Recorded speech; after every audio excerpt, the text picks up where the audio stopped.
أعوذ بالله من الشيطان الرجيم. بسم الله الرحمن الرحيم. اللهم صل وسلم على سيدنا محمد في الأولين، وصل وسلم على سيدنا محمد في الآخرين، وصل وسلم على سيدنا محمد في الملأ الأعلى إلى يوم الدين. رب اشرح لي صدري ويسر لي أمري واحلل عقدة من لساني يفقهوا قولي. ربنا لا تؤاخذنا إن نسينا واخطأنا ربنا، ولا تحمل علينا إصرا كما حملته على الذين من قبلنا ربنا، ولا تحملنا ما لا طاقة لنا به واعف عنا واغفر لنا وارحمنا أنت مولانا فانصرنا على القوم الكافرين. أما بعد, mes chers frères et mes chères sœurs, assalamu alaikum wa rahmatullahi ta'ala wa barakatuh. Très heureuse aussi de vous retrouver. Mashallah, je suis en train de lire tout doucement vos messages. Oui, je vais bien, alhamdulillah. Qu'Allah vous récompense infiniment d'être là, d'être présent, d'être fidèle, de partager ce moment très fraternel. Qu'Allah nous unisse à jamais et qu'Allah fasse que ces jours seront les meilleurs et qui pourront aussi témoigner en notre faveur le jour du jugement. Les compagnons du confinement, la famille du confinement, on se réunit tous ensemble pour s'unir. C'est l'un des grands objectifs de ces lives avec moi, c'est de se réunir, surtout pour s'unir. Et subhanallah, Allah nous a permis, c'est vraiment par la grâce d'Allah, qui nous est permis de passer des moments précieux comme cela. Ce sont des moments encore plus chers, subhanallah, que les bijoux, les joyaux, les diamants. C'est des moments qu'on partage parce que c'est des moments de foi, c'est des moments de rappel, de souvenir d'Allah Azza wa Jal. C'est des moments où on a partagé ensemble aussi nos biens, puisqu'on a contribué et on contribue encore aussi à alimenter la cagnotte de Darifton. N'hésitez pas à cliquer, vous savez, sur le lien qui est juste là en dessous, le code ISAP de Darifton, pour faire vos dons. Sachez que le petit ou le grand don, Allah Azza wa Jal, c'est lui qui l'évalue, c'est lui qui en donne la récompense. N'oubliez pas aussi vos proches dans vos dons. N'oubliez pas aussi votre propre personne dans vos dons. C'est important de faire sadaqa. Allah parfois ouvre des portes qui étaient verrouillées.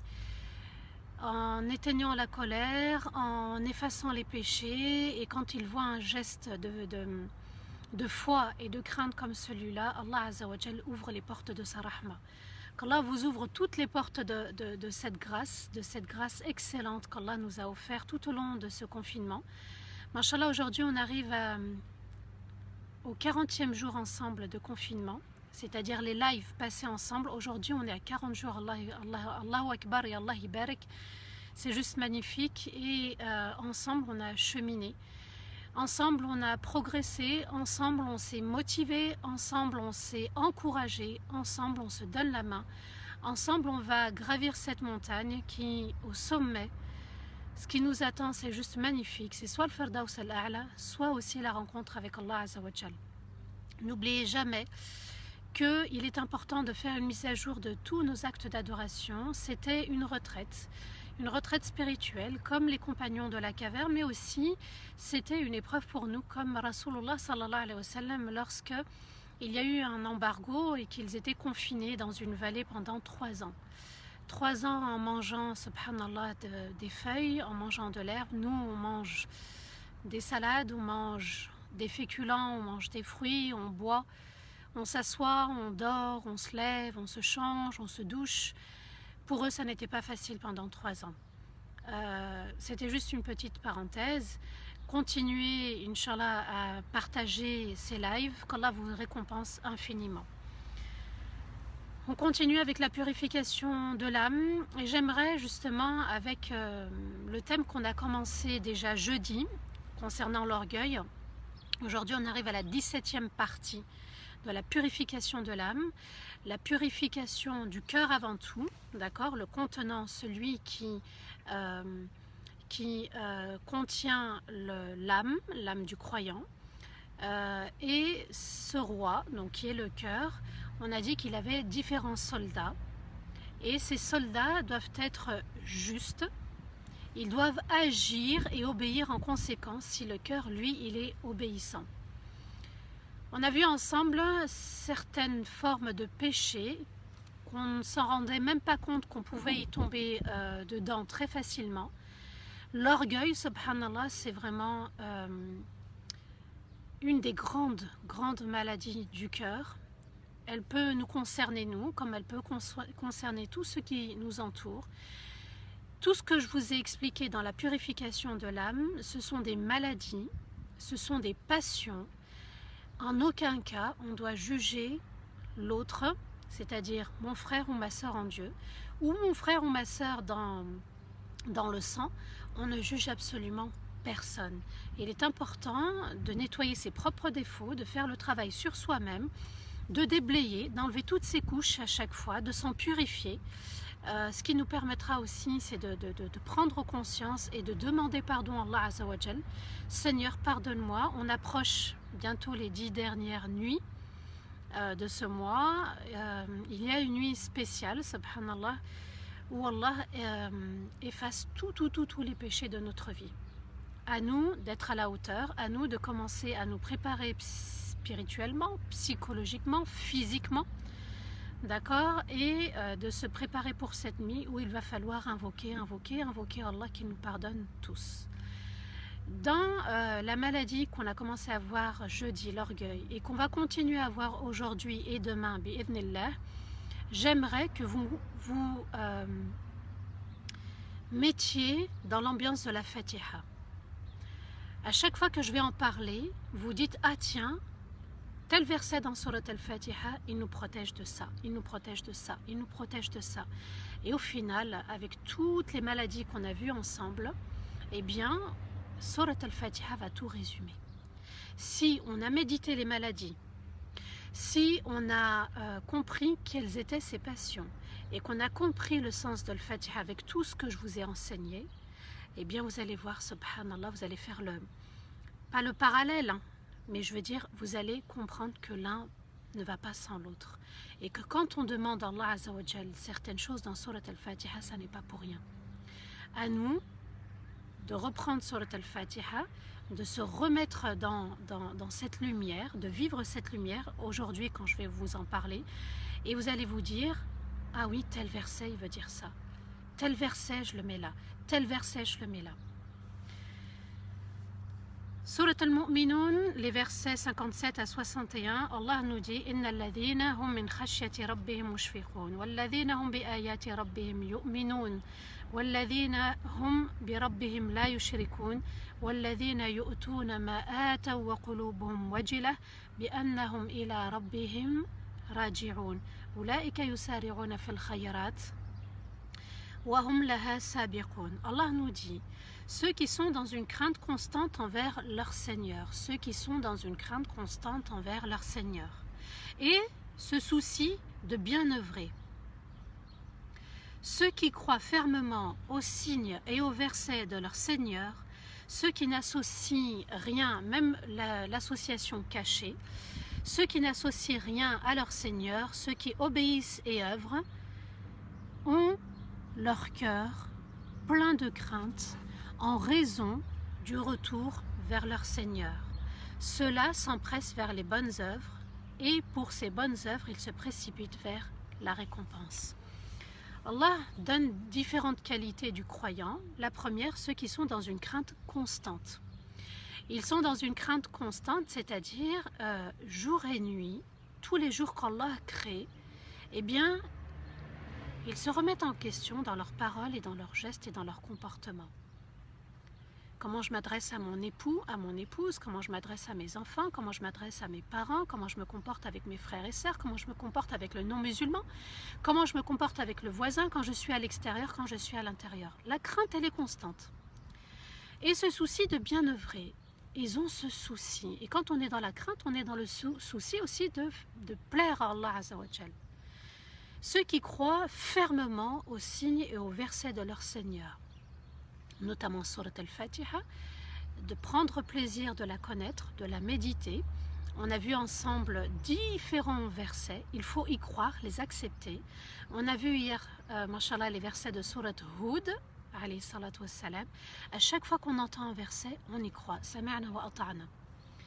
Ceux qui n'associent rien à leur Seigneur. Ne rien associer, on va y revenir un petit peu aussi, c'est-à-dire que ça ne concerne pas que le grand shirk, adorer une statue, le soleil, etc. mais c'est aussi le shirk caché.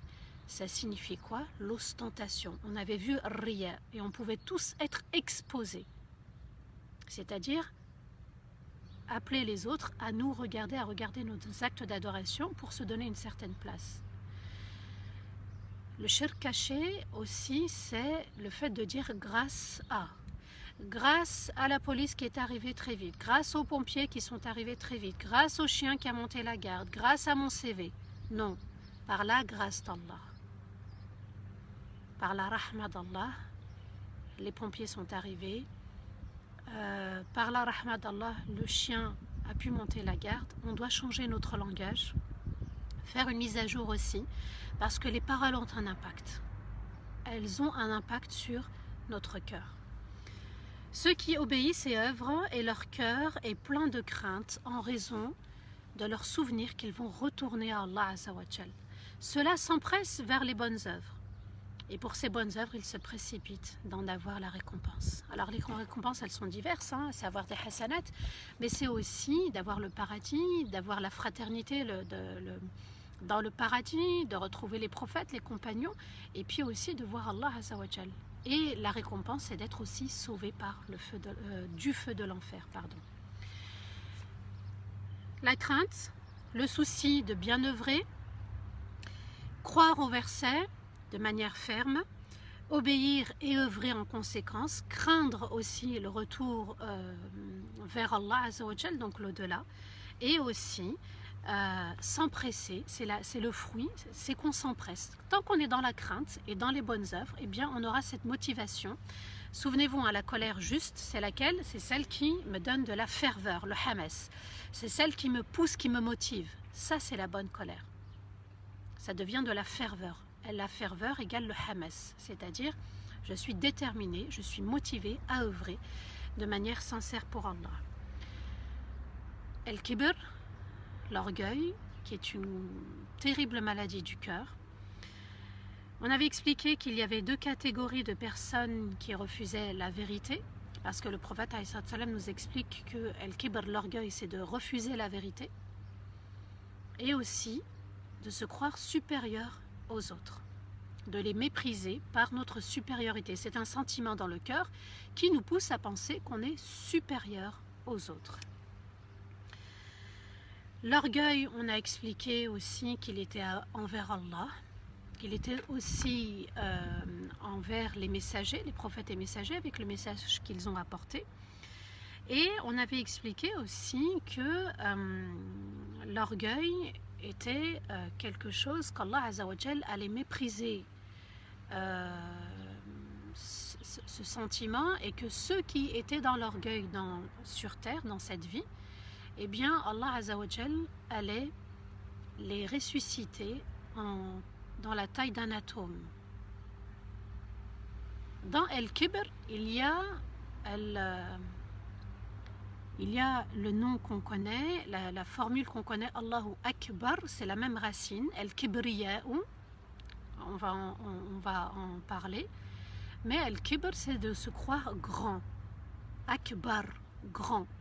C'est ça en fait, cette racine, voilà, quand on dit Allahu Akbar, il est plus grand que tout, il est plus grand aussi que ceux qui sont pleins d'orgueil. On va voir aujourd'hui l'orgueil envers les créatures. On a parlé de l'orgueil envers Allah, Pharaon, Namrud, avec Ibrahim, alayhi salatu wassalam. On avait vu l'orgueil aussi de Iblis dans les cieux. On a vu l'orgueil de ces peuples qui ont désobéi aux prophètes et aux messagers. Et aujourd'hui, on va voir l'orgueil envers les créatures, les musulmans, toute forme de créature. L'orgueil de celui qui est dans cette maladie va la pousser à la polémique pour imposer son avis, pour imposer son idée, pour imposer son choix, et non pas pour arriver à une vérité. C'est moi je. Non, c'est moi qui ai raison, non, c'est comme ça, on va faire comme ci, on va faire comme ça. Elle n'accepte pas l'idée des autres, elle se montre supérieure aux autres et n'est pas dans un cheminement de trouver la vérité, ce qui convient le mieux à tout le monde. Donc là, on est aussi dans une forme d'orgueil. L'orgueil de cette personne va aussi la pousser à mépriser l'autre et lui faire comprendre qu'il est inférieur à nous-mêmes. On le rend inférieur. Non mais toi t'as rien compris, non mais toi t'es nul. Vous voyez, subhanallah, ce sont des phrases à bannir de notre langage. Et l'orgueil a deux conséquences. Donc notre supériorité aux autres a deux conséquences. La première, c'est qu'on a défié Allah. On l'a défié dans ce qui le définit, dans l'orgueil. L'orgueil n'appartient qu'à Allah Azza wa Jal. Et pour ceci, le prophète alayhi salatu wassalam nous dit dans un hadith Qudusi, donc c'est un hadith, les paroles émanent d'Allah, mais elles sont rapportées par Rasulullah sallallahu alayhi wa sallam. Al-kibriya'u ridai, wal-'azamatu izari, faman naza'ani wahidan minhuma, qadhaftuhu fin-nar. Qu'est-ce qu'Allah Azza wa Jal nous dit à travers Rasulullah sallallahu alayhi wa sallam? L'orgueil, la supériorité, la suprématie est mon manteau et la puissance est mon vêtement. Celui qui me défie dans l'un d'eux, je le jette en enfer. Je répète, l'orgueil, la supériorité est mon manteau et la puissance est mon vêtement. Celui qui me défie dans l'un d'eux, je le jette en enfer. Alors il y a différents hadiths, différentes formulations qui parlent de l'orgueil. J'ai retenu celle-ci. Allah Azza wa Jal nous dit, deux choses m'appartiennent. L'orgueil et la puissance. Personne sur terre n'a le droit d'être orgueilleux et personne sur terre n'a le droit d'être puissant et de se montrer supérieur aux autres. Et là, on doit commencer à penser à un verset de Surat Al-Fatiha. Il est Rabbul Alamin, le maître des mondes. Il est Malik Yawmiddin, le roi, le premier roi et le dernier des rois. Limanil mulkul yawm, lillahi al-wahid al-qahhar. Donc, il est le premier sans début et le dernier sans fin. Il est l'éternel dans sa royauté, dans son royaume. L'orgueil, la supériorité est mon manteau. Ça signifie, subhanallah, alors ce sont des images, ce sont des images uniquement pour qu'on comprenne que la suprématie, la fierté, l'orgueil n'appartiennent qu'à Allah Azza wa Jal. Allahu Akbar, Allah est plus grand que tout. Et la puissance est mon manteau, celui qui me défie dans l'un d'eux, je le jette en enfer. La parole est très très forte, elle est puissante quand même, je le jette en enfer. Il est important de renoncer à l'orgueil. Si on en a, on va essayer de voir comment y remédier. Mais dans tous les défauts, dans toutes les formes de passion qu'on a vues ensemble, les péchés de la langue ou du cœur, on revient à Surat Al-Fatiha et si on médite véritablement, on comprendra, subhanallah, qu'on n'a pas le droit de se montrer orgueilleux, supérieur à qui que ce soit.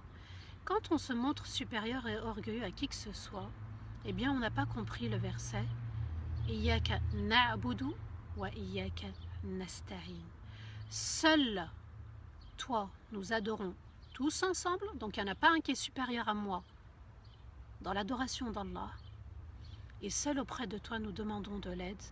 Celui qui n'est pas orgueilleux va demander de l'aide, et personne n'a le droit d'être orgueilleux puisqu'on est censé demander de l'aide auprès d'Allah et de demander la guidance. Celui qui est dans l'orgueil, dans la supériorité, ne peut pas demander la guidance d'Allah. Il croit qu'il est déjà guidé. Il se montre supérieur à Allah et supérieur aux créatures. Alors Allah, à nous de bien comprendre qu'on est tous au même niveau. Personne n'est supérieur à l'autre.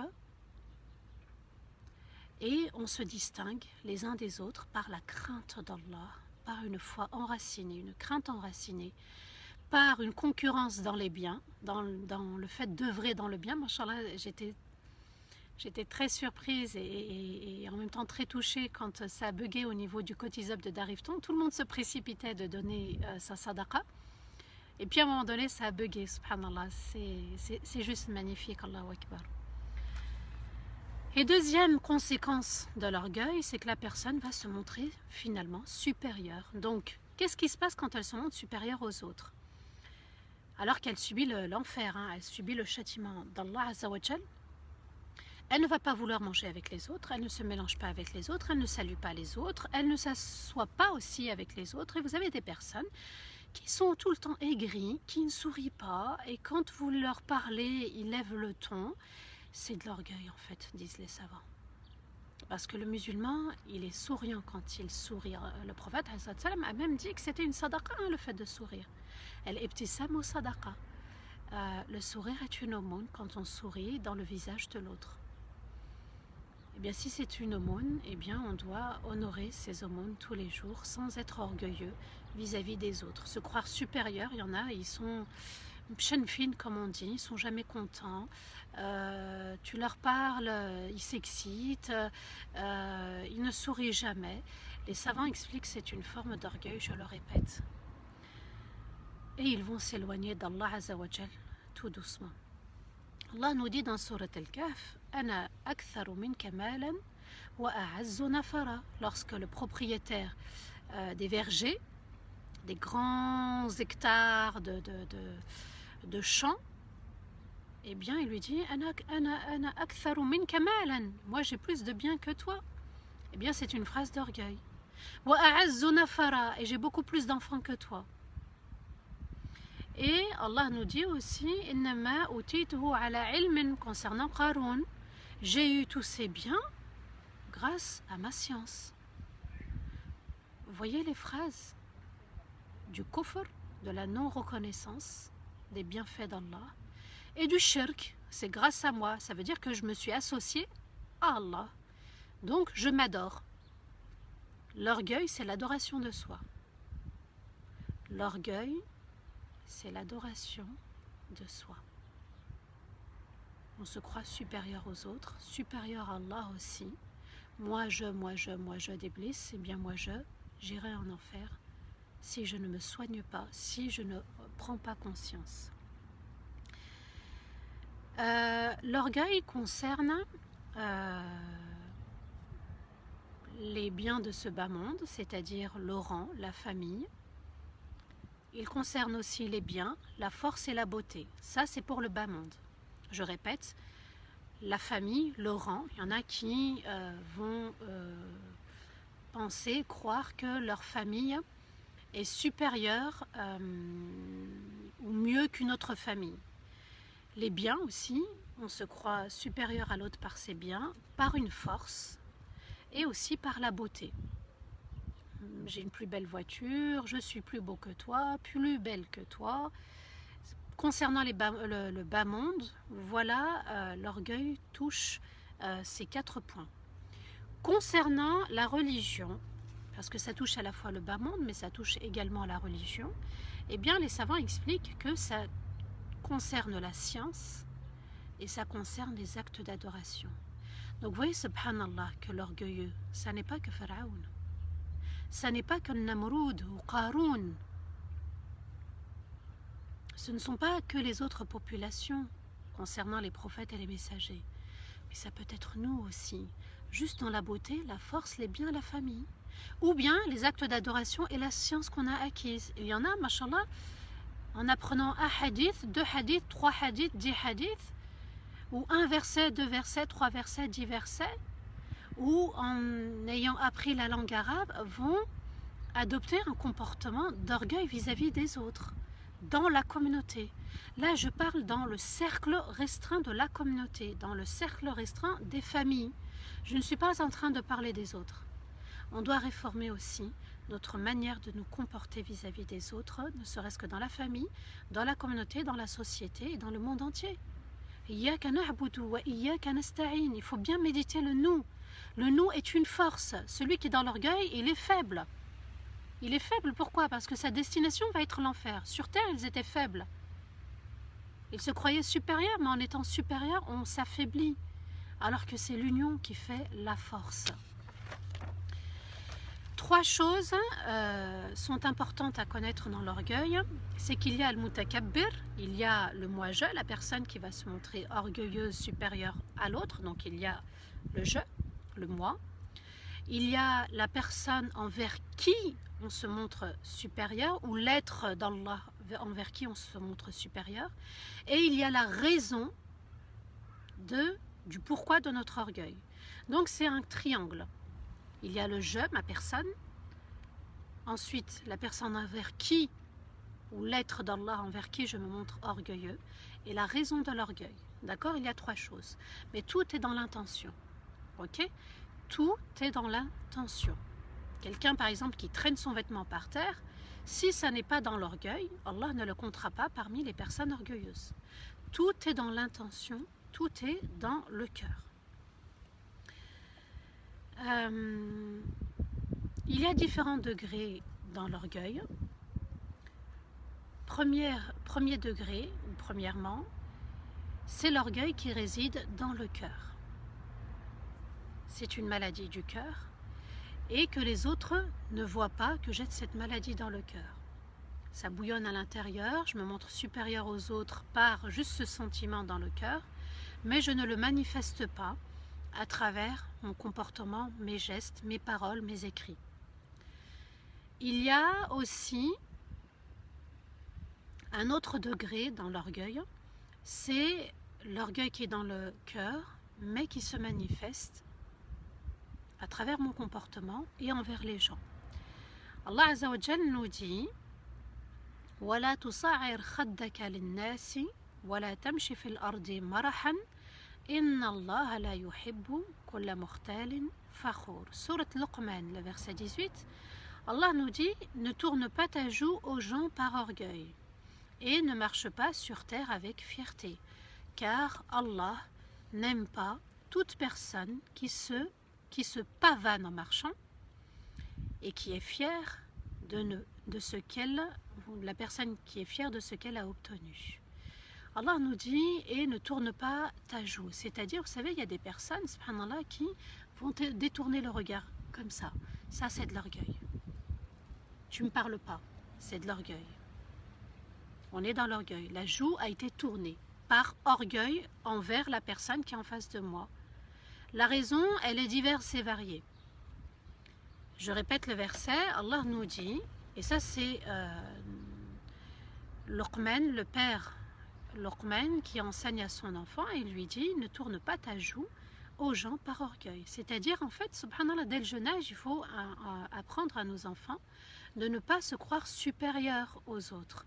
Par une console, par un jeu, par un portable. Vous avez vu, subhanallah, la concurrence, non, mais moi j'ai le meilleur portable, toi. Et c'est installé au fil des temps, là, ces 10 dernières années, c'est installé une rivalité dans les biens. Dans les biens matériels, dans l'intelligence, non mais toi t'es nul, etc. À nous d'inculquer à nos enfants ce que Luqman a inculqué à son fils. Ne tourne pas ta joue aux gens par orgueil et ne marche pas sur terre avec fierté. Certes, Allah n'aime pas toute personne qui se pavane en marchant. Il y a des personnes qui vont marcher avec fierté sur terre. Se pavaner, c'est se donner un style et avec le sentiment d'être supérieur aux autres. Des talons, vous voyez, subhanallah, avec le sentiment de se montrer supérieur aux autres. Une façon de marcher pour se montrer supérieur aux autres. Alors je rappelle que la tenue vestimentaire pour s'embellir, s'entretenir et des jolies chaussures, le fait d'être beau n'est pas de l'orgueil, mais de traîner son vêtement dans le sentiment d'être orgueilleux, supérieur à l'autre, là c'est un péché. Et n'aime pas toute personne qui se pavane en marchant et fière de ce qu'elle a obtenu. Il y a des personnes, cependant, qui vont marcher parce qu'elles ont un certain statut et elles croient que grâce à leur intelligence, grâce à leur diplôme, grâce aux efforts qu'elles ont faits, eh bien, c'est vraiment grâce à elles qu'elles ont pu obtenir tout ce qu'elles ont obtenu. Il faut rappeler, subhanallah, qu'il est important, d'ailleurs en parlant des enfants, subhanallah, en parlant des enfants, juste petite parenthèse, notre frère Ali Habibi va intervenir. Alors, il y a différentes dates, machallah, il va vous gâter, hein, Allahu Akbar. 10 mai, 11 mai, 13 mai, 20 mai et 24 mai à 19h, il y a un post sur le Facebook de Darifton et compagnie. Alors il va y avoir l'éducation des enfants, les parents et les ados, il va y avoir aussi le couple, il va y avoir aussi le cheminement spirituel et la 5e intervention, ça sera une surprise. Donc comme je parlais de Luqman et les enseignements qu'il offre à son enfant, petite parenthèse, Ali Habibi vous fait cadeau de 5 lives, de 5 directs. Vous aurez toutes les dates, là je les ai citées rapidement, mais vous allez avoir toutes les dates dans le post qui est déjà sur la page d'Arifton. Et puis ce soir, Inch'Allah, il y aura je crois que c'est un dîner caritatif, non, un iftar online. On appelle ça iftar online pour le secours islamique belge, Islamic Relief, je crois, et ça sera vers 18 h aujourd'hui. Donc celui qui veut faire un don, bismillah, pour cette association. Je reprends donc le fait de se pavaner, le fait de marcher avec fierté et de montrer aux autres que j'ai les meilleurs diplômes, j'ai la plus belle intelligence, j'ai les plus beaux enfants, j'ai les meilleurs biens, j'ai la plus belle voiture. Alors on peut marcher, c'est vrai, à pied, mais rouler en voiture, c'est se pavaner, c'est être fier. Parfois moi j'ai mal, vous savez, quand on rentre au bled. Il y a ces personnes qui sont déjà au bled et qui nous voient arriver avec de beaux vêtements, avec des belles voitures, avec les moyens pour passer des belles vacances. Il y en a, machallah, ils ne sont pas dans l'orgueil, mais il y en a qui sont dans l'orgueil, qui se croient supérieurs à ces gens qui sont au bled. À nous de faire très attention, les vacances vont bientôt arriver, à nous de faire attention et de ne pas se pavaner dans sa propre voiture et de montrer que voilà, grâce à mon travail, grâce à mes sous, non, il n'y a pas de grâce eux, il y a grâce, par la grâce d'Allah Azzawajal. Par la grâce d'Allah, j'ai eu la voiture, par la grâce d'Allah, j'ai pu avoir un boulot, un job, un métier. Et on doit être vigilant là-dessus, de faire attention, ce sentiment. On le sait, on le ressent. On se croit supérieur. Ah tiens, lui, il n'a pas, moi j'ai, lui, il n'a pas donné, moi j'ai donné. Et il y a un sentiment de supériorité qui s'installe. Alors, on a dit qu'il y avait différents degrés. Le degré dans le cœur seulement, pas de comportement. Il y a dans le cœur, mais avec un comportement. Et il y a aussi à travers la langue. Donc on peut avoir de la fierté, de l'orgueil, pardon, de l'orgueil dans le cœur, sans le manifester. Mais on peut avoir de l'orgueil dans le cœur en le manifestant, en se pavanant. Et en montrant ses biens pour montrer à l'autre qu'on est mieux, qu'on sait mieux, qu'on a mieux. Et ça peut blesser les autres. Ça peut frustrer les autres. Et ça peut avoir une grande conséquence sur la société. Regardez, subhanallah, qu'est-ce qu'ils ont fait, ceux qui sont au bled. Eh bien, quand ils ont vu que ceux qui arrivaient avec des biens, ils pensaient que le pays où on est, c'est l'Eldorado, c'est le paradis. Alors, comment ils ont réagi? C'est que ils vont traverser la mer, ils vont se noyer, ils vont donner des grosses sommes, subhanallah, à ceux qui les faisaient traverser la mer.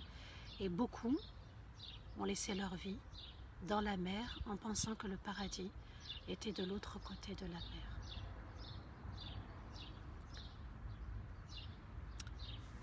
Voilà ce qu'on peut engendrer à cause de l'orgueil. Qaroun a été englouti, absorbé dans la terre. À nous d'être vigilants par rapport à ce sentiment et qu'Allah Azzawajal nous aide et nous accompagne dans cette maladie du cœur. À travers la langue, la personne va manifester son orgueil en évoquant soi-même, en évoquant sa profession, sa famille, sa science, ses adorations. Moi, mes filles, elles ont réussi. Moi, mes enfants sont bien éduqués, en envoyant un message que peut-être les autres ne sont pas aussi bien éduqués. Oui, subhanallah, ça peut faire mal et ça peut détruire et ça peut avoir une grave conséquence dans la société. Quand on est dans l'orgueil, on se sert de 4 choses. On avait expliqué, subhanallah, il y avait la famille, il y avait les biens, il y avait aussi la beauté, il y avait la force. Mais il y avait aussi, et on va voir, Inch'Allah, deux principes, la science et les actes d'adoration. d'accord?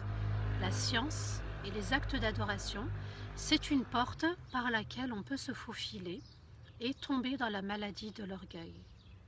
La science et les actes d'adoration. La science, ça signifie quoi? C'est que la personne qui a de la science voit les autres comme étant ignorants et nuls. Moi, j'ai fait ci, moi, j'ai fait ça, moi, j'ai fait telle école, moi, j'ai appris, moi, j'ai suivi un cheikh. Dans le sens, dans le sentiment, dans l'intention de se croire supérieur aux autres en disant « Non, mais toi, tu es ignorant ». Peut-être qu'on ne le verbalise pas, peut-être que la personne qui a du savoir, ça peut être un savant, mais ça peut être quelqu'un qui a du savoir, hein, les deux. Des personnes de science et des personnes qui ont de la science. Donc, les personnes, on va les considérer comme étant ignorantes. Nulles. Non mais elle n'a pas compris, elle le fait exprès, moi je ne répéterai pas. Vous voyez, subhanallah, va s'installer des choses dans le cœur de cette personne qui a de la science. Puisqu'elle va se donner une place aussi auprès d'Allah, elle se donne du prestige. Moi j'ai fait ci, moi j'ai fait ça. Alors, alhamdoulilah, si tu as fait ci, tu as fait ça.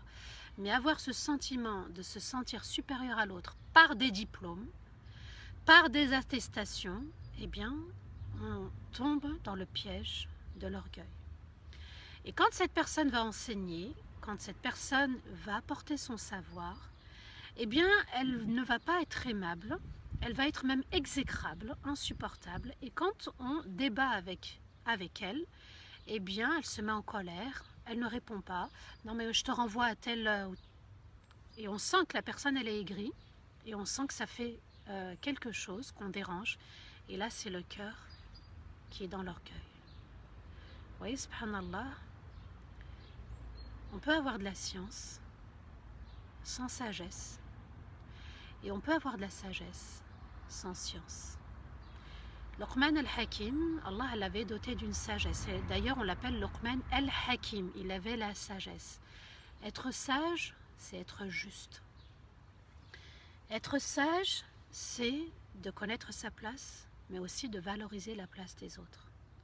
C'est de se mettre à la place de l'autre. C'est de se sentir, de reconnaître qu'on est tout petit face à Allah et on restera humble envers les autres. La sagesse me dit que le fait d'être modeste, c'est-à-dire que j'ai un savoir, mais, et j'aurais pu l'apporter peut-être à quelqu'un, mais par modestie, pour pas que l'autre se sente inférieur, je reste à ma place. C'est-à-dire j'ai un certain niveau, mais je garde mon niveau, et je reste à ma place au même niveau que les autres, pour éviter que l'autre se sente inférieur à moi et que moi je me sente supérieur aux autres. Celui qui se montre modeste, Allah l'élève. À nous d'être sages dans la vie, d'être justes. D'accord? Il y en a qui ont la science, mais qui n'ont pas la sagesse, qui ne sont pas justes. Et il y en a qui sont justes, qui ont la sagesse, mais qui n'ont pas la science. Vous voyez, subhanallah, comment on peut avancer dans la vie sans donner trop d'importance aussi. Alors, il faut que je m'explique. Je vais dire une phrase, mais je vais l'expliquer. Sans donner trop d'importance aux savants. C'est préjudiciable pour eux, ceux qui ont un certain statut, du savoir, de trop leur donner de l'importance, ça peut corrompre leur cœur. Ils ont une certaine importance, d'accord? Mais Allah Azza wa Jal dit « Innama yakhsha Allahu min ibadihi al-ulama » Certes, ceux qui craignent Allah, ce ne sont pas les savants. Il ne faut pas le traduire par les savants. Ceux qui craignent Allah sont ceux qui ont la connaissance. Quand j'ai la connaissance de Surat al-Fatiha, eh bien je suis dans la crainte d'Allah dans ma salat, tout simplement. Il n'y a pas que les savants, Dieu merci, Allah ne peut pas se contredire, subhanallah. Il n'y a pas que les savants qui craignent Allah. Allahu Akbar, Dieu merci, alhamdulillah. Il est important de respecter un savant. Quelqu'un qui a de la science, on le respecte. Mais on ne lui donne pas trop d'importance pour son ego, pour le protéger de son ego. Et puis aussi de nous protéger nous-mêmes. On est juste. On doit vouer tout notre amour pour Rasulullah sallallahu alayhi wa sallam, tous les prophètes et les messagers, mais attention à désigner un cheikh dans notre vie, un savant dans notre vie, et on éjecte tous les autres. Là, on est dans une forme d'orgueil. Ah, mais moi, je suis supérieur aux autres parce que moi, j'ai tel cheikh, tel savant. Il faut réfléchir, subhanallah, avant d'agir. On accepte tant que ce sont des paroles prophétiques et des paroles coraniques avec l'authenticité, et on ne rejette personne. Moi, je prends la science, et puis la personne, c'est entre elle et son Seigneur. Mais nous, on a fait l'amalgame, on a tout mélangé. On a donné de l'importance à l'être humain, au savant, à celui qui a du savoir. Ensuite, on a pris son savoir, et le jour où ça ne va pas, qu'il dit quelque chose qui ne va pas dans notre sens, eh bien, on l'éjecte. On a fait tout à l'envers.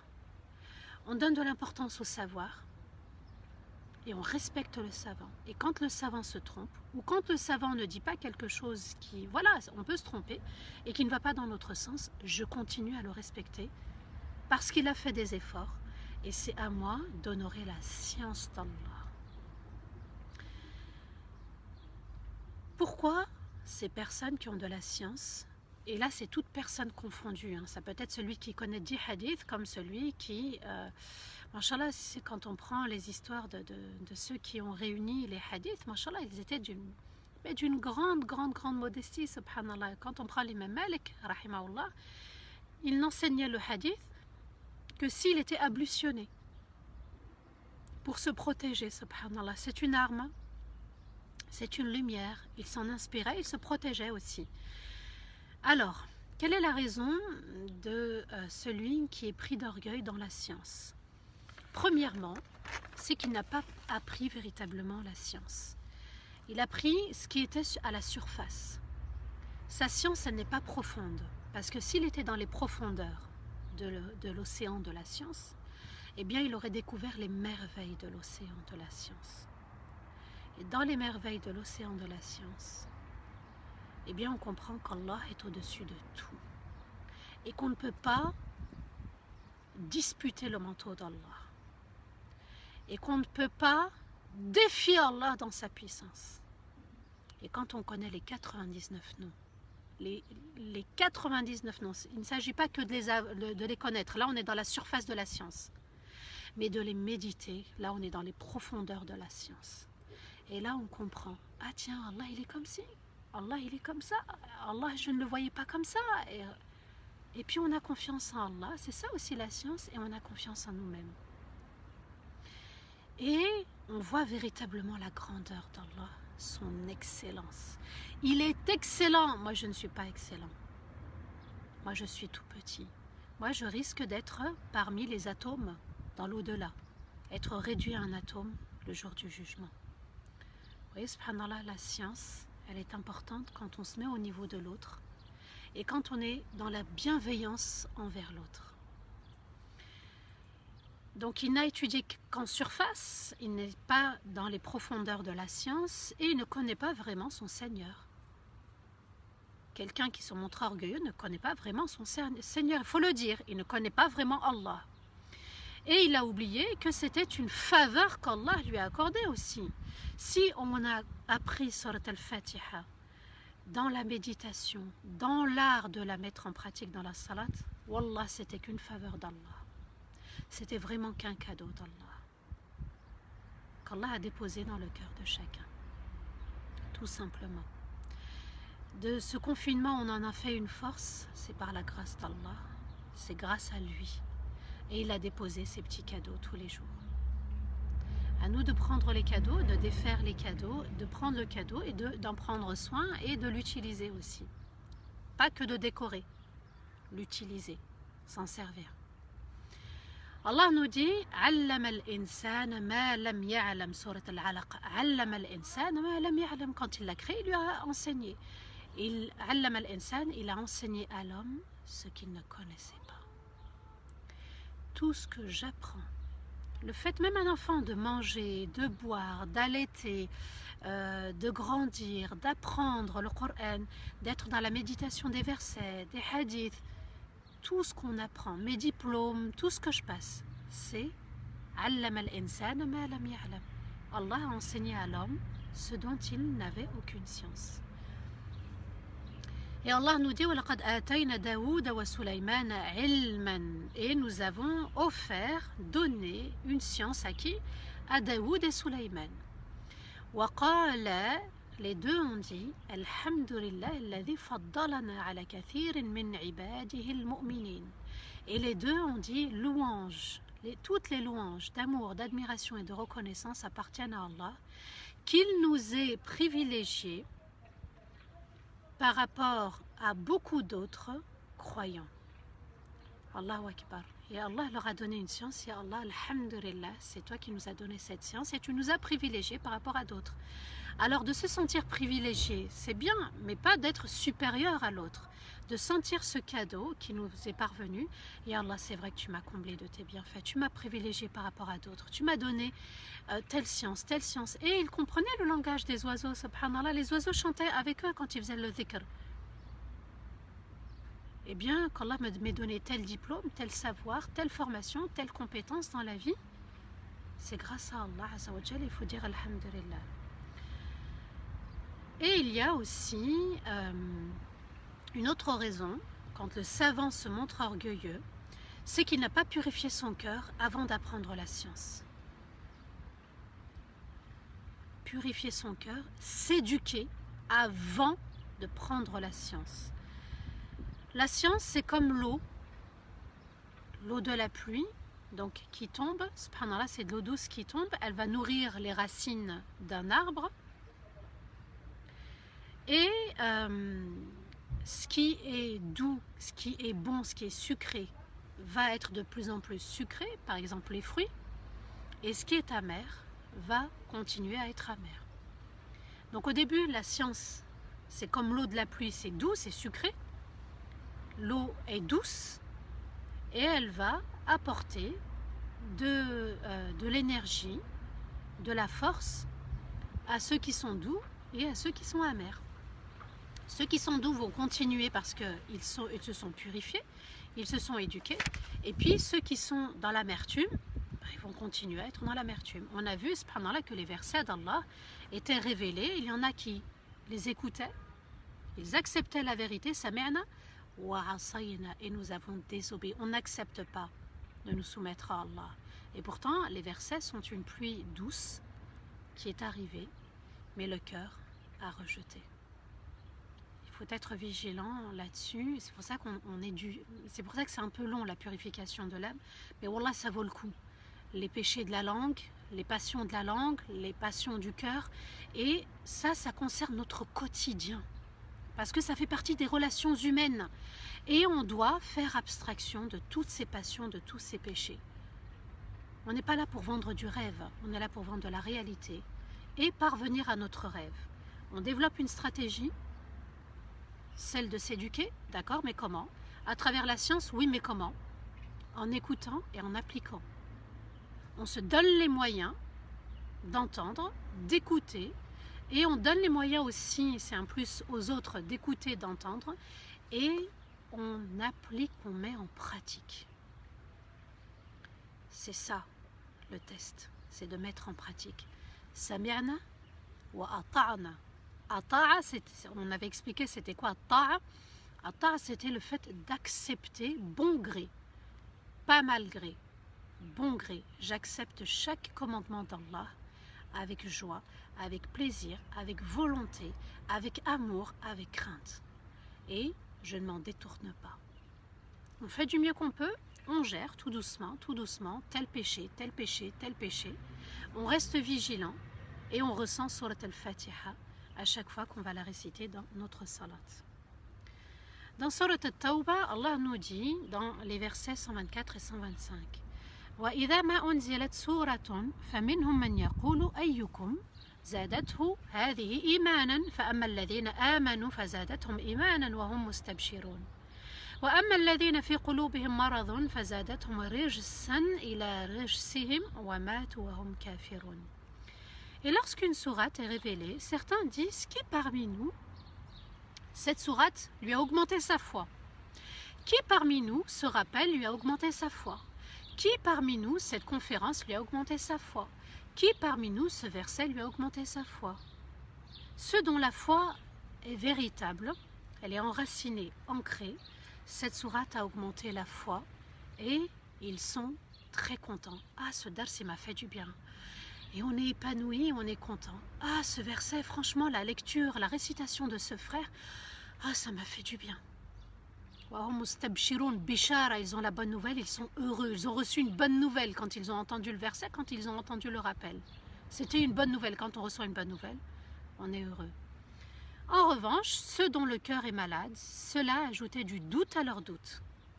Et ils ont quitté la vie en étant ingrats, non reconnaissants vis-à-vis d'Allah, vis-à-vis des signes, vis-à-vis des versets. Vous voyez, subhanallah, l'orgueil de ne pas accepter la vérité, de mépriser les autres en se croyant supérieur.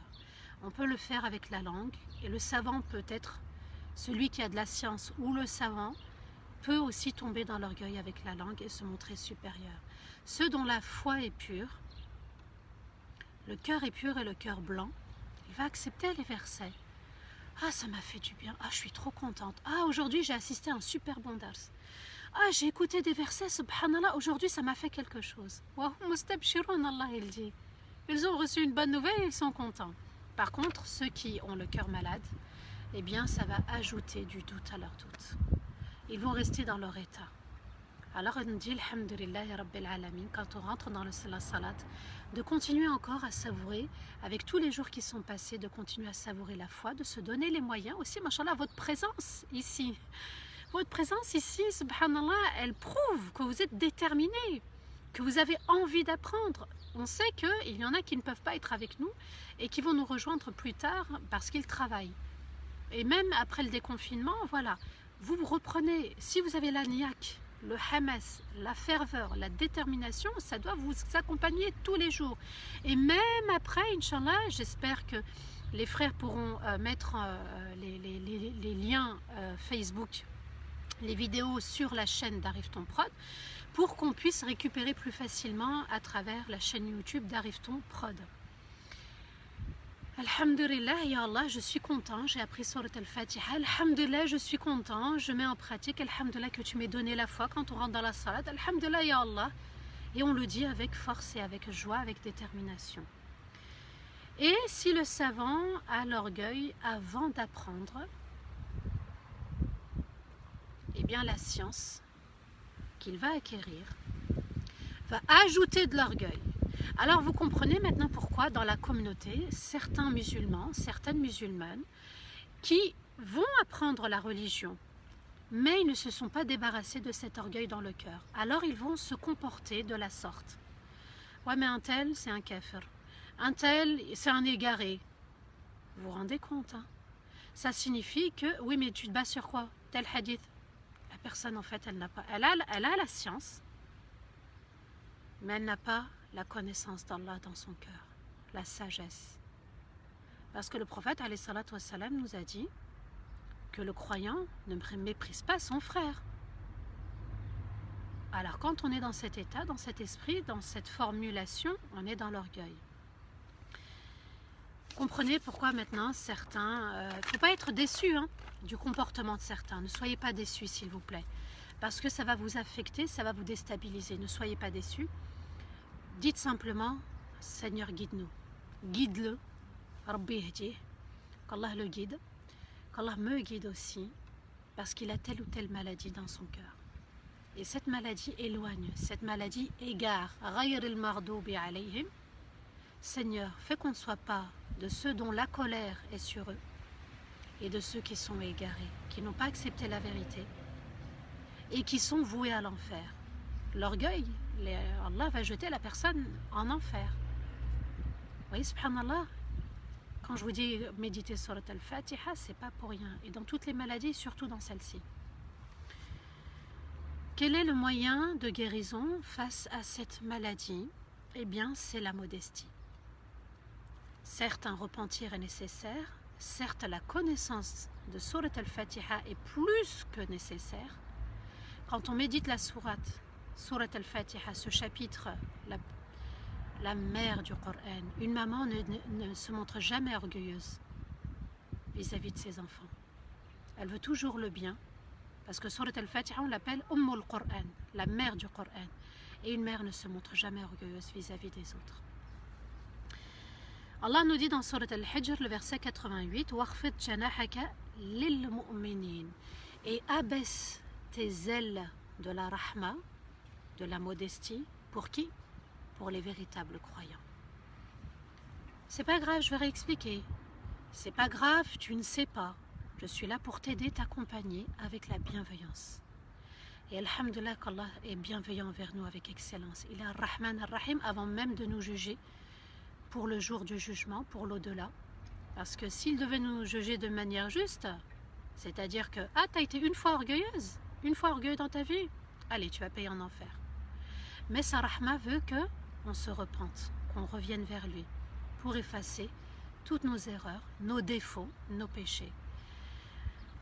Surat al-Fatiha, c'est juste magnifique, c'est juste magique, c'est juste la hawla wa la quwwata illa billah, c'est juste excellent, c'est juste waouh, c'est juste mashallah, c'est juste Allahu Akbar. Dans l'histoire de Moussa, souvenez-vous aussi, alayhi salatu wassalam, lorsque un des Bani Israël va lui demander, pendant qu'il faisait un prêche, « Ya Moussa, est-ce qu'il y a quelqu'un qui a plus de connaissances que toi ?» Il lui dit non. Et Allah va révéler à Moussa, si, il y a le Khidr. Et tu vas devoir voyager.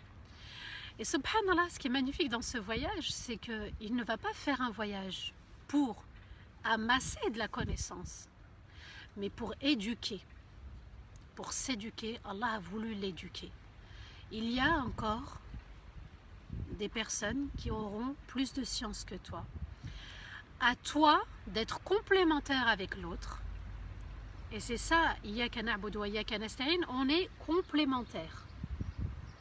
C'est ça, être complémentaire. C'est toi tu m'apportes, moi je t'apporte, mais on est au même niveau, c'est-à-dire que cette fraternité, cette sagesse, cette modestie, elle nous réunit et elle ne nous divise pas. C'est ça la sagesse, subhanallah, c'est ça la connaissance. Et Allah va lui montrer que Al-Khidr avait une science qu'il ne maîtrisait pas, la science de l'avenir. Et Allah Azza wa Jal aura toujours la science la plus excellente, la meilleure des sciences, la meilleure des connaissances. D'accepter son destin, c'est d'accepter aussi qu'Allah a une science excellente. Et que ce destin qui me touche, eh bien ce destin m'est parvenu par la science excellente d'Allah Azza wa Jal. Allah dit Moussa va faire connaissance avec un des serviteurs d'Allah à qui nous avons donné une connaissance, à qui nous avons offert une de nos connaissances. Voilà pour la science. Maintenant, les actes d'adoration. Le prophète alayhi salatu wassalam a dit n'entrera pas au paradis, n'entrera jamais au paradis. Personne n'entrera jamais, je reprends, aucune personne n'entrera et jamais elle n'entrera au paradis par ses actes. Il faut entendre le jamais et par ses actes. Personne n'entrera au paradis par ses actes et jamais personne n'entrera au paradis par ses actes. Les compagnons ont eu peur et puis un compagnon a dit même toi ya Rasulallah, ni toi ya Rasulallah sallallahu alayhi wa sallam, ni moi, a répondu Rasulallah sallallahu alayhi wa sallam, si ce n'est par la grâce excellente d'Allah. Alors comment on va faire? On œuvre, mais on ne peut pas rentrer au paradis. Et là le prophète alayhi salatu wassalam explique, vous entrerez au paradis par la bienveillance excellente d'Allah et vous irez à vos différents degrés dans le paradis selon vos actes.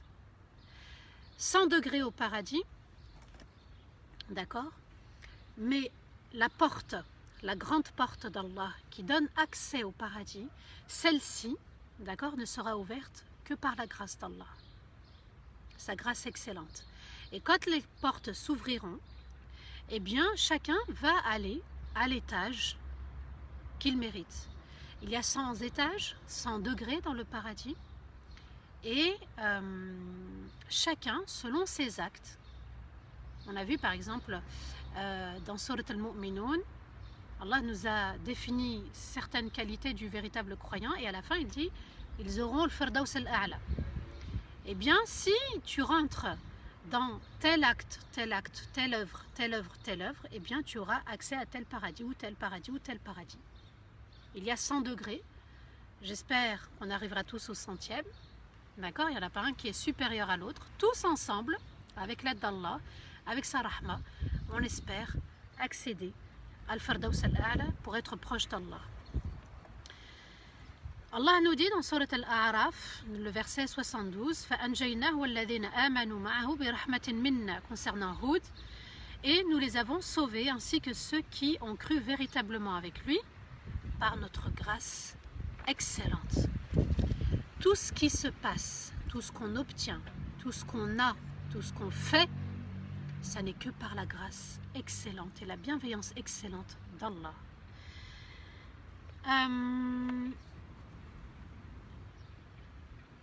On vient d'évoquer la grâce d'Allah, c'est par la grâce d'Allah Azza wa Jal. On a vu aussi que personne n'entrera au paradis par ses actes, dans les actes d'adoration.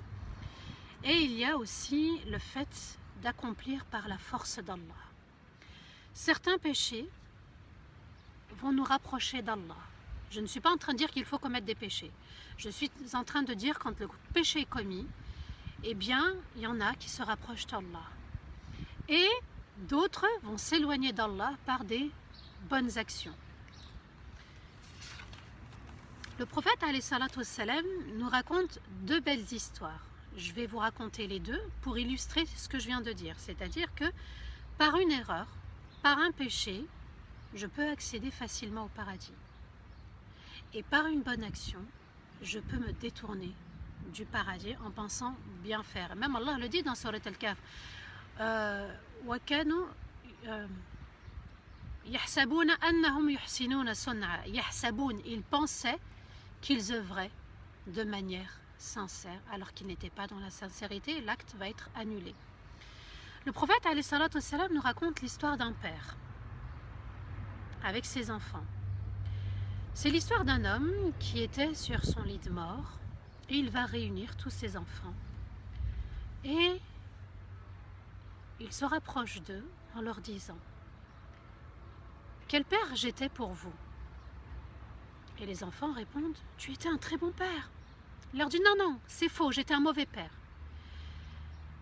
Et il ajoute « Écoutez-moi bien, lorsque je vais mourir, brûlez mon corps en entier, et lorsqu'il sera calciné, vous prendrez les cendres et vous les disperserez dans la nature, dans les airs. » Alors les enfants vont écouter le père, ils vont le brûler à sa mort, il va être calciné, donc il devient du charbon, et on va émietter et on va en faire de la cendre qu'on va disperser dans les airs. C'est dur quand même, hein? Mais c'est une histoire vraie que le prophète alayhi salam nous raconte. Allah réagit, Allah intervient, il va réunir les cendres, il va redonner une forme à cet homme et il va le mettre debout, il va comparaître debout devant Allah Azza wa Jal et il va lui dire « Qu'est-ce qui t'a poussé à demander à ce qu'on fasse ceci pour toi ?»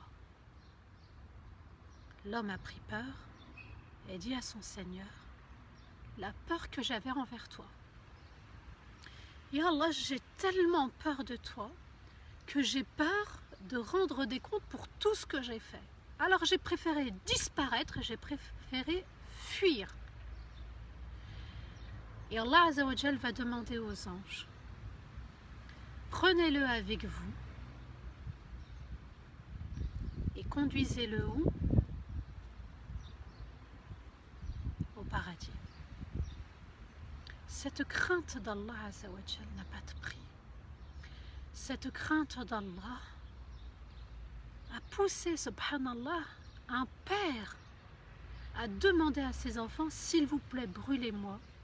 Je veux disparaître pour qu'Allah ne me juge pas. J'ai tellement fait de péché. » Vous voyez, subhanallah, bon, on ne doit pas agir ainsi Parce qu'il ne faut pas oublier la grâce excellente d'Allah. D'ailleurs, dans Surat Al-Fatiha, il va placer la grâce d'Allah avant même le jour du jugement.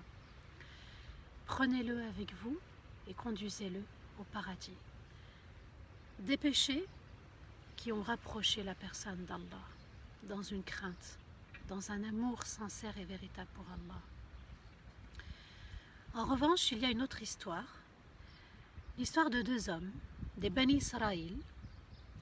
Le prophète nous dit, il y avait deux hommes avant vous, donc des Bani Israël, et l'un était pieux et l'autre était dans les péchés. Celui qui était dans la piété disait tous les jours à celui qui était dans les péchés, arrête d'être dans les péchés, arrête d'être dans les péchés. Quand est-ce que tu vas cesser d'être dans les péchés? Et un jour, l'homme qui était dans les péchés, il s'est senti jugé. Il a répondu à cet homme en lui disant, laisse, c'est entre moi et mon Seigneur. Pourquoi tu rentres là-dedans? Alors, on a deux personnes. L'un qui fait le rappel et l'autre qui subit le rappel. Vous allez voir, subhanallah, que les intentions sont très importantes et il faut être vigilant par rapport à l'intention. Et l'homme qui était pieux, il n'a pas accepté la phrase de cet homme qui était dans les péchés et il lui dit, par Allah, Wallah, par Allah, tu n'entreras pas au paradis et il ne te sera pas pardonné. La personne, elle jure. La personne qui est dans la piété jure, par Allah, tu ne rentreras pas au paradis. Le prophète nous dit qu'ils vont décéder. Celui qui était dans les péchés va entrer au paradis et celui qui était dans la piété va entrer en enfer. Pourquoi? Parce que celui qui faisait le rappel se montrait supérieur à l'autre. Il le jugeait, il le méprisait. L'autre l'a ressenti. Il lui a dit, c'est entre Allah et moi, ne me juge pas. Il n'a pas accepté la vérité, c'est vrai, il n'y a qu'Allah qui juge, donc cette vérité n'a pas été acceptée. Et il a adopté un comportement orgueilleux et il a défié Allah. Il a même juré, il s'est servi du nom d'Allah qu'il ne rentrera pas au paradis. Qui fait rentrer au paradis et qui fait rentrer en enfer? C'est Allah. Donc, on défie Allah dans son manteau de la supériorité, de la suprématie et dans son vêtement de la puissance. C'est Allah par sa puissance qui fait rentrer soit au paradis, soit en enfer. Je commets un péché, mais ne me juge pas. Je commets un péché, mais invoque Allah pour moi. Je commets un péché, encourage-moi et ne me méprise pas. Conséquence, celui qui pensait bien faire, comme dans Surat Al-Kahf, c'est lui qui s'est retrouvé en enfer. Et l'autre, même s'il était dans les péchés, son cœur était avec Allah. Son cœur regrettait, c'était amer de commettre un péché, c'était plus fort qu'eux, mais la crainte était là. L'amour d'Allah était là. Comme avec Rasulullah sallallahu alayhi wa sallam et celui qui était dans la boisson, dans l'alcool. Et laissez-le tranquille. Il aime Allah et son prophète. C'est juste magnifique. Il aime Allah et son prophète. Juste cet amour. Juste cette valeur. Juste cette lumière. Eh bien, le prophète alayhi salatu wassalam lui a donné une certaine valeur. C'est le cœur. Illa man atallaha biqalbin salim. Sauf celui qui vient auprès d'Allah avec un cœur pur et purifié d'orgueil, de mépris, des passions, du shirk, du kufr, de la non-reconnaissance. Oui, subhanallah, le véritable croyant, il se fait tout petit avec ceux qui sont autour de lui et il se fait encore tout petit avec celui qui est l'infiniment grand. Les actes suivent l'intention. Les actes d'adoration ne sont pas une garantie pour le croyant. Par la force d'Allah, par la grâce d'Allah, et le paradis n'est jamais acquis par nos actions. Et on n'impose rien à Allah, ni on jure, ni on garantit une place au paradis ou en enfer à qui que ce soit. On n'impose rien à Allah, on ne tombe pas dans le shirk aussi, le grâce à. C'est grâce à mes actions, c'est grâce à un tel, c'est grâce à ma science, c'est grâce à telle ou telle personne. Je vais au paradis par la rahma d'Allah. Allah Azza wa Jal nous dit dans Surat Al-An'am, et le verset 73, et je terminerai sur ce verset, وَأَوْحَيْنَا إِلَيْهِمْ فِعْلَ الْخَيْرَاتِ وَإِقَامَ الصَّلَاةِ وَإِيتَاءَ الزَّكَاةِ وَكَانُوا لَنَا عَابِدِينَ. Et nous les avons inspirés à faire toute bonne action, à accomplir la salat, à apporter la zakat, et ils étaient de véritables adorateurs sincères. Amin ya Rabb, ya Allah, fais qu'on soit ceux qui sont inspirés pour t'adorer, pour œuvrer sincèrement, pour accomplir la salat, pour apporter la zakat ou l'aumône, et Allah fait qu'on soit de véritables adorateurs sincères. Quand on offre pour une cagnotte, c'est qu'Allah nous a inspirés.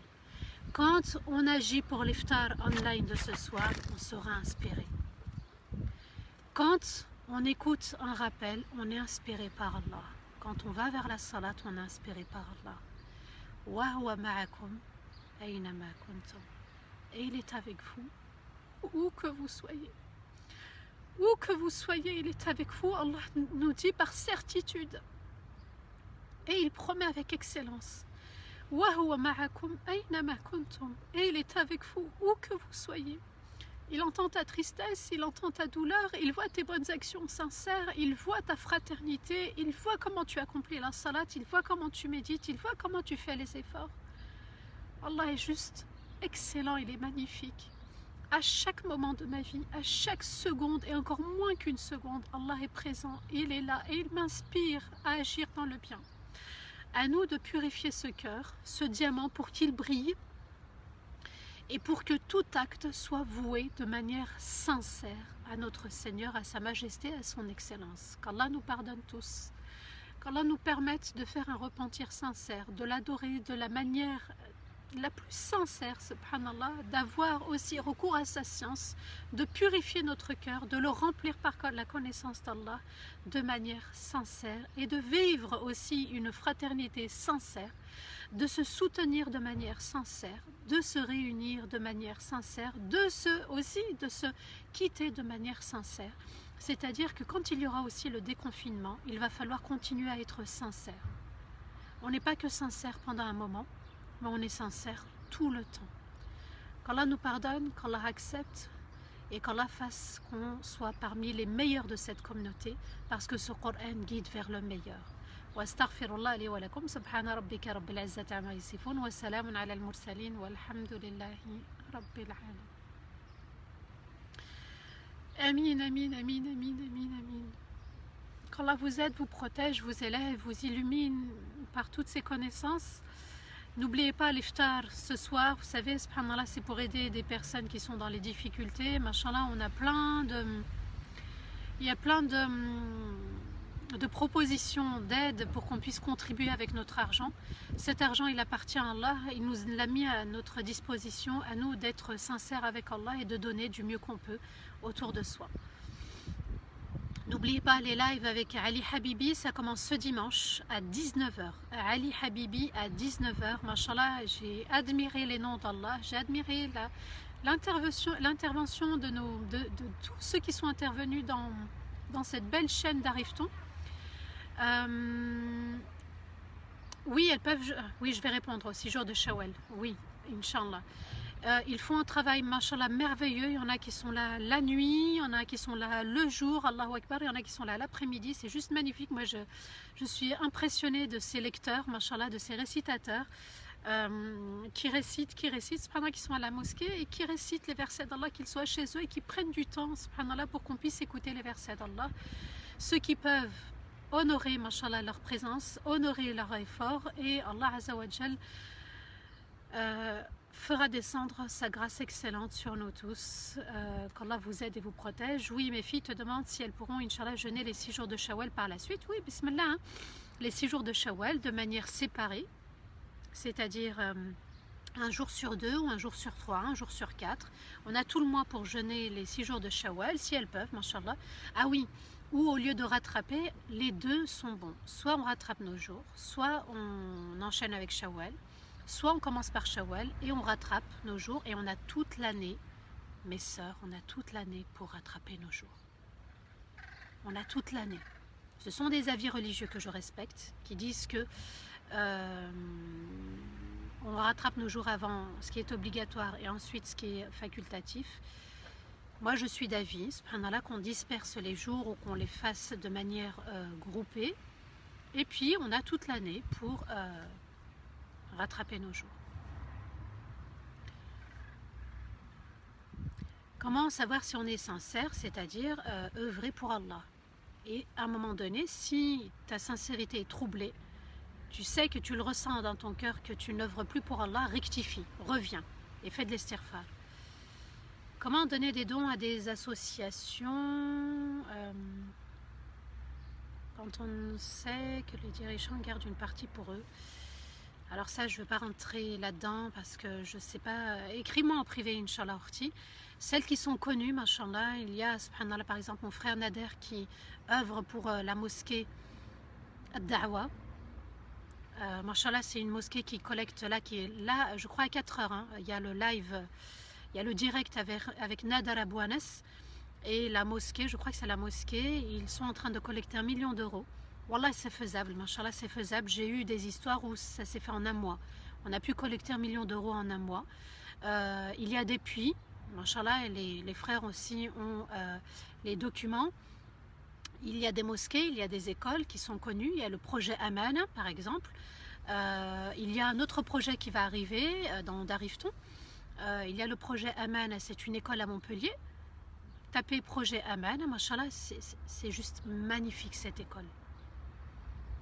Donc, à nous de nous renseigner pour pouvoir donner le meilleur.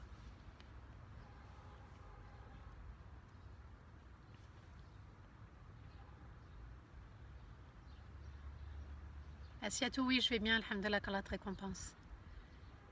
Triste de quitter ce lundi, oui, mais tu pourras récupérer.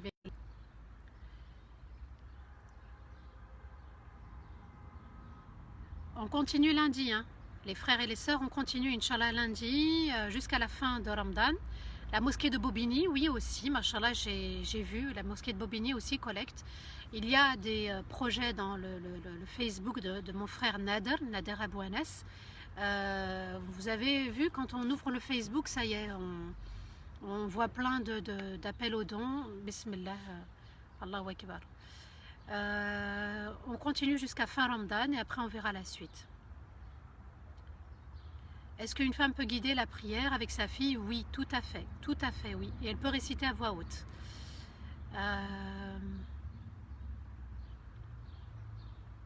Oui, je continue pendant le déconfinement jusqu'à au moins fin Ramadan.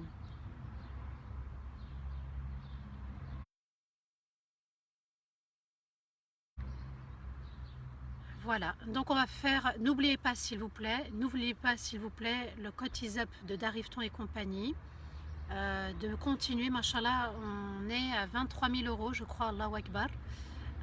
Si ça peut continuer, un clic et on œuvre pour Allah Azza wa Jal. Oui, on peut donner à un SDF pendant Ramadan même s'il ne jeûne pas. Oui, bismillah. Est-ce que l'orgueil de ne pas vouloir se marier avec une personne qui vit dans notre pays natal? Non, c'est pas de l'orgueil, Orti. C'est qu'on n'est pas compatible, tout simplement. On n'est pas compatible, c'est pas une question d'orgueil. C'est que tes traditions, tes coutumes, ta culture n'est pas compatible avec ma tradition, ma coutume, ma manière de vivre, tout simplement. C'est une belle question, mashallah.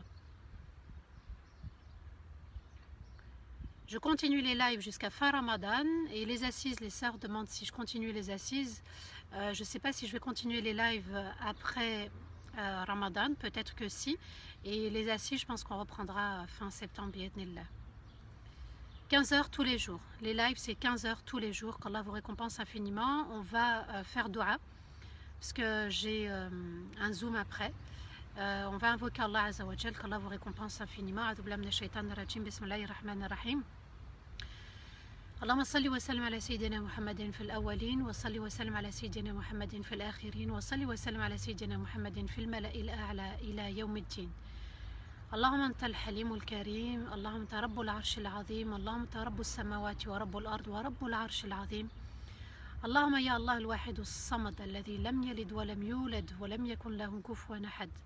اللهم يا ودود يا ودود يا ودود يا ودود يا ذا العرش المجيد يا فعالا لما تريد، نسألك بعزك الذي لا يرام وبملكك الذي لا يضام وبنور وجهك الذي ملأ أركان عرشك أن تجعل القرآن العظيم ربيع قلوبنا ونورا لصدورنا وشفاء لكل داء ومفرجا لهمومنا وأحزاننا يا ربنا. اللهم يا أرحم الراحمين يا أرحم الراحمين يا أرحم الراحمين، ارحم والدينا ووالدي والدينا وجميع المسلمين والمؤمنين الأحياء منهم والميتين. اللهم ارحم إخواننا وأخواتنا المستضعفين المظلومين في كل مكان يا رب العالمين. اللهم اجعل قلوبنا لك خاشعة واجعل عيوننا لك دامعة واجعل دعاءنا مستجابا يا أرحم الراحمين يا رب العالمين. لا إله إلا أنت سبحانك إنا كنا من الظالمين، لا إله إلا أنت سبحانك إنا كنا من الظالمين، لا إله إلا أنت سبحانك إنا كنا من الظالمين. ربنا لا تؤاخذنا إن نسينا واخطأنا، ربنا ولا تحمل علينا إصرا كما حملته على الذين من قبلنا، ربنا ولا تحملنا ما لا طاقة لنا به واعف عنا واغفر لنا وارحمنا أنت مولانا فانصرنا على القوم الكافرين. ربنا تقبل صيامنا، ربنا تقبل دعاءنا، ربنا تقبل صلواتنا، ربنا وتقبل صدقاتنا، ربنا وتقبل قراءتنا. اللهم تقبلنا وارزقنا الفردوس الأعلى وارزقنا حسن الخاتمة وارزقنا لذة النظر إليك، لذة النظر إلى وجهك، لذة النظر إلى قربك، لذة حبك ولذة إيمانك ولذة خشوعك ولذة تقواك ولذة وجهك الكريم يا رب العالمين يا أرحم الراحمين. اللهم صل وسلم على سيدنا محمد في الأولين وصل وسلم على سيدنا محمد في الآخرين وصل وسلم على سيدنا محمد في الملأ الأعلى إلى يوم الدين. اللهم من كان مريضا فاشفيه ومن كان ضالا فاهديه ومن كان سائلا فأعطيه ومن كان تائبا فتقبل توبته يا رب العالمين. اللهم ارزقنا الإخلاص في القول والعمل، اللهم ارزقنا الإخلاص في القول والعمل، اللهم ارزقنا الإخلاص في القول والعمل، ونعوذ بك من الرياء والكبر والكبرياء يا أرحم الراحمين يا رب العالمين. اللهم صل وسلم على سيدنا محمد وعلى آله وصحبه وسلم. سبحان ربك رب العزة عما يصفون وسلام على المرسلين والحمد لله رب العالمين. Qu'Allah vous garde, qu'Allah vous protège, qu'Allah vous accompagne, qu'Allah vous honore, qu'Allah nous donne à tous la sincérité. À demain à 15h, je l'espère, Inch'Allah, et continuez vos dons, qu'Allah vous récompense infiniment. Wassalamu alaikum wa rahmatullahi ta'ala wa barakatuh.